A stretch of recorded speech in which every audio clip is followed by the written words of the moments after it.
నమస్తే, నేను మీ కుప్ప పద్మిని. ఇన్నాళ్ళు మీ సపోర్ట్ ని నాకు అందిస్తూ, మీ ప్రేమని నాకు అందిస్తున్న ప్రతి ఒక్కరికి కృతజ్ఞతలు. ఇప్పుడు చూడబోతున్న ఈ వీడియో కూడా ఖచ్చితంగా మీకు ఉపయోగపడుతుంది. లైక్, షేర్ అండ్ సబ్స్క్రైబ్ చేసి మీ ఇష్టాన్ని అలాగే మీ సపోర్ట్ ని నాకు అందించండి. అలాగే ఈ వీడియో పట్ల మీ అభిప్రాయాన్ని కమెంట్ సెక్షన్ లో కమెంట్ చేసి నాకు తెలియజేయండి.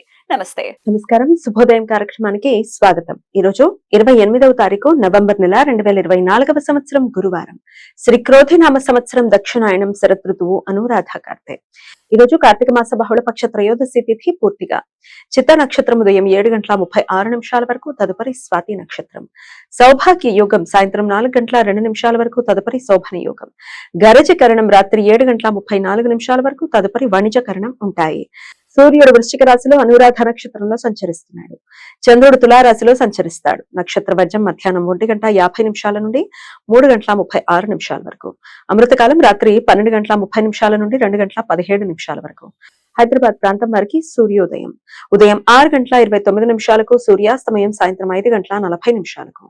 చంద్రోదయం రాత్రి 4:38 చంద్రాస్తమయం మధ్యాహ్నం 3:32.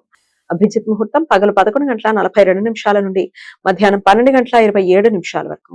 దుర్ముహూర్తం పగలు 10:12 నుండి 10:57 వరకు. మరలా మధ్యాహ్నం 2:41 నుండి 3:26 వరకు.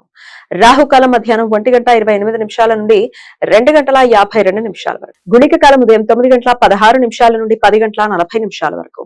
యమగండం ఉదయం 6:29 నుండి 7:52 వరకు. ఈ రోజు త్రయోదశి ప్రదోష వ్రతం. శివ భక్తులు పగటిపూట ఉపవాసం ఉండి సాయంత్రం ప్రదోష సమయంలో దీపారాధన చేసి శివునికి రుద్రాభిషేకం చేస్తారు. కొన్ని ఆచారాల ప్రకారం ఈ రోజు యమ ప్రీతి దీప దానం. భక్తులు ఈ రోజు సాయంత్రం తమ ఇంటి బయట యముడి ప్రీతి కోసం దీపారాధనలు చేస్తారు. వైష్ణవ వైఖానస సాంప్రదాయం ప్రకారం ఈ రోజు ధన్వంతరి జయంతి. తిరుమల శ్రీవారి ఆలయంలో ఈ రోజు ప్రత్యేక పూజలు, ఉత్సవాలు జరుగుతాయి. ఈ రోజు స్వాతి లక్ష్మీ నరసింహ వ్రతం. నరసింహ స్వామి వారి జన్మ నక్షత్రం స్వాతి నక్షత్రం అని భక్తుల నమ్మకం. ఈ రోజు లక్ష్మీ నరసింహస్వామి పూజ చేయటం వలన ఆర్థిక శత్రుబాధలు తొలగిపోతాయని భక్తుల విశ్వాసం. శని పంచ సప్త శలాక వేధ ఈ రోజు ఉదయం 7:37 నుండి మధ్యాహ్నం 2:18 మధ్య కాలంలో ఏర్పడుతుంది.